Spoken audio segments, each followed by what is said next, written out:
Η οικογένεια του Σουόνι Μπιν αποτελεί μια από τις πιο μακάβρες περιπτώσεις κανιβαλισμού της ιστορίας, με πάνω από 1.000 άτομα να έχουν πεθάνει στα χέρια τους.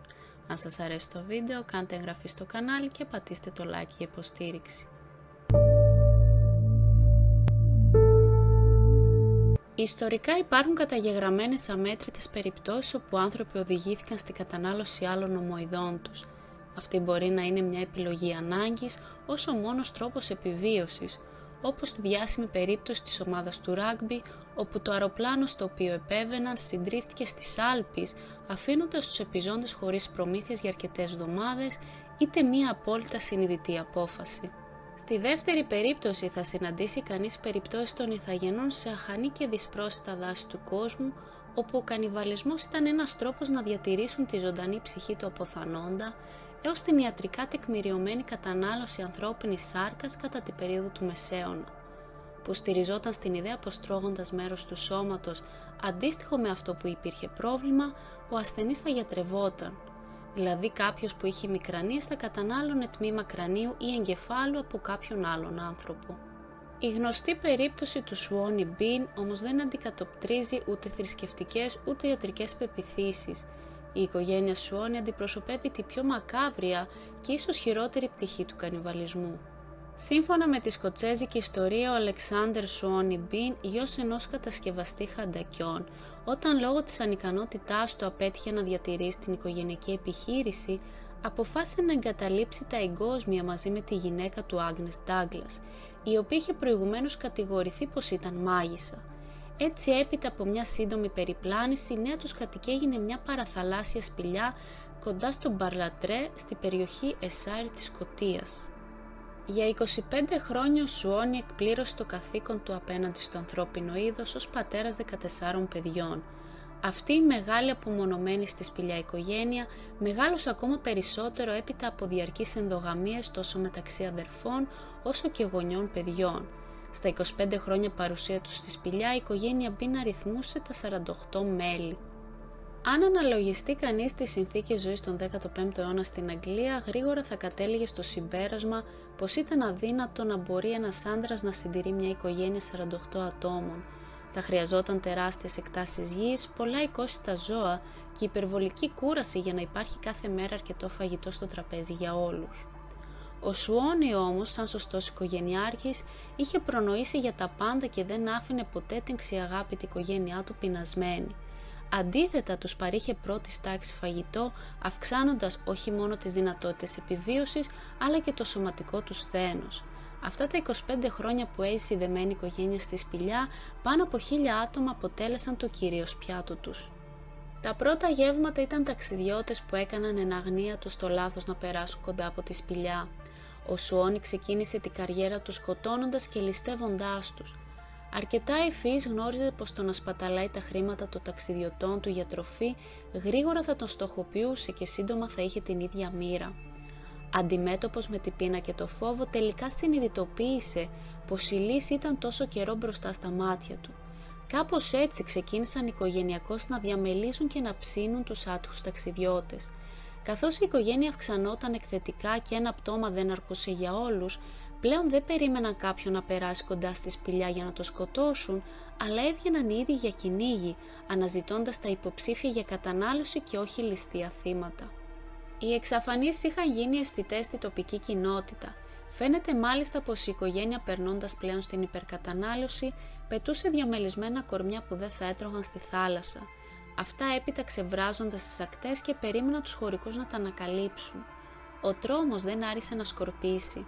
Οι κάτοικοι άρχισαν να κατηγορούν ο ένας τον άλλον, να υποστηρίζουν πως οι πέτοι ήταν αιμοσταγοί ληστές, κάτι όχι πολύ μακριά από την πραγματικότητα, ή ακόμα διαβολικά τέρατα που ζούσαν στο δάσος. Πολλοί εγκατέλειψαν τις κατοικίες τους φοβούμενοι πως θα ήταν τα επόμενα θύματα, και ενώ η λίστα των αγνοουμένων αυξανόταν ραγδαία, η πολυαγαπημένη οικογένεια συνέχιζε ακάθεκτη το κυνήγι, απολαμβάνοντας τις ανέσεις της καλά καμουφλαρισμένης σπηλιάς. Δυστυχώς για αυτούς και ευτυχώς για τους υπόλοιπους κατοίκους, αυτή η ιδηλιακή ζωή δεν κράτησε για πάντα. Το 1430, ένα ακόμη βράδυ όπου τα τέκνα του Σουόνι είχαν ξεχυθεί στο δάσος, πεινασμένα κυριολεκτικά για ανθρώπινη σάρκα, βρήκαν αυτό ακριβώς που έψαχναν. ένα ζευγάρι διέσχιζε το δάσος καβάλα στα άλογά τους. Οι Μπιν, αρπάζοντας την ευκαιρία, επιτέθηκαν στο ζευγάρι. Με ευκολία έριξαν τη γυναίκα από το άλογο και άρχισαν να την καταβροχθίζουν στη μέση του δρόμου, ενώ δίπλα της ο σύζυγός της πάλευε για τη ζωή του. Φέροντας σπαθιά και όντας άρτια εκπαιδευμένος, κατάφερε να πολεμήσει τους πεινασμένους συγγενείς, αρκετά ώστε να καταφτάσει βοήθεια από μια άλλη ομάδα ταξιδιωτών που έτυχε να βρίσκονται κοντά και να τον ακούσουν. Όταν οι Μπιν συνειδητοποίησαν πως δεν μπορούσαν να κατατροπώσουν ολόκληρη την ομάδα, τράπηκαν σε φυγή σκορπίζοντας το δάσος. Ο χείρος πλέον άντρας δεν εφησυχάστηκε με το γεγονός πως κατάφερε να γλιτώσει. Αντίθετα, ταξίδεψε ως τη Γλασκόβη, όπου απευθύνθηκε στο κύριο ανακριτή του βασιλιά James. Εκείνος με τη σειρά του μετέφερε αυτή την ανησυχητική ιστορία στο βασιλιά. Εξοργισμένος και αναστατωμένος ο βασιλιάς όχι μόνο έστειλε μια ομάδα 400 αντρών να εντοπίσουν τους υπαίτιους και να τους φέρουν ενώπιον της δικαιοσύνης, αλλά επικεφαλής ήταν ο ίδιος. Στο κυνήγι τους ακολούθησαν και οι κάτοικοι της περιοχής που είχαν αρχίσει μόλις να συνειδητοποιούν ποιος κρυβόταν πίσω από τις δεκάδες εξαφανίσεις και τα διαμελισμένα πτώματα που ξεβράζονταν. Τα λαγωνικά δεν δυσκολεύτηκαν να εντοπίσουν τη μυρωδιά της απισμένης σάρκας. Οδήγησαν τους άντρες του βασιλιά κατευθείαν στη σπηλιά, το προπύριο των φρικαλαιοτήτων των τελευταίων 25 χρόνων. Εκεί, μέσα στην οικία των Μπιν, βρήκαν διαμελισμένα μέλη να κρέμονται από την οροφή της σπηλιάς για να ξεραθούν με το νερό της θάλασσας. Τυχώματα διακοσμημένα με τα ρούχα και τα αντικείμενα των νεκρών και φυσικά σωρούς από κόκαλα. Ξεπερνώντας το αρχικό σοκ, οι άντρες κατάφεραν να εχμαλωτίσουν όλη την οικογένεια του Μπιν, που παραδόθηκε χωρίς ιδιαίτερη αντίσταση. Η οικογένεια Μπιν εγκατέλειψε οριστικά τη σπηλιά και μεταφέρθηκε στο Εδιμβούργο. Τα εγκλήματά τους ήταν τόσο αποτρόπαια που η ενοχή τους ήταν προφανής. Κανείς δεν εναντιώθηκε στο γεγονός πως η καταδίκη τους σε θάνατο δεν ήταν το αποτέλεσμα κάποιας πολύωρης και σκληρής δίκης. Για την ακρίβεια, δεν πραγματοποιήθηκε καν δίκη. Το τέλος των Μπιν ήταν παραδειγματικό. Οι κάτοικοι ήθελαν να αποδοθεί η δικαιοσύνη με τον πιο σκληρό τρόπο.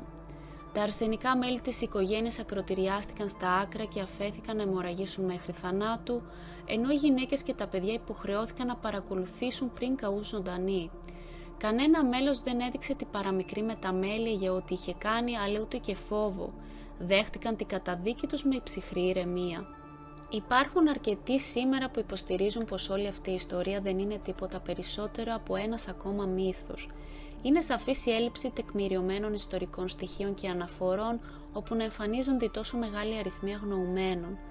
Παράλληλα, μόνο η ανάμειξη του βασιλιά επιτρέπει μια σχετική τοποθέτηση στο χρόνο. Ωστόσο, ο μύθος ή πραγματικότητα, η υποτιθέμενη σπηλιά που έλαβαν χώρα όλες εκείνες οι μακάβρες πρακτικές, δεν είναι προϊόν μυθοπλασίας, αλλά υπάρχει σε ένα σχετικά δύσβατο σημείο και μπορεί κανείς να την επισκεφθεί. Αυτό ήταν το σημερινό μας βίντεο. Τι πιστεύετε, είναι απλά μια ιστορία ή υπάρχει κάπου κρυμμένη μια αλήθεια? Πείτε μας τη γνώμη σας κάτω στα σχόλια. Αν σας αρέσει το βίντεο και τα βρίσκετε ενδιαφέρον, κάντε εγγραφή στο κανάλι, πατήστε το like για υποστήριξη και το κουδουνάκι για να μην χάνετε κανένα νέο βίντεο.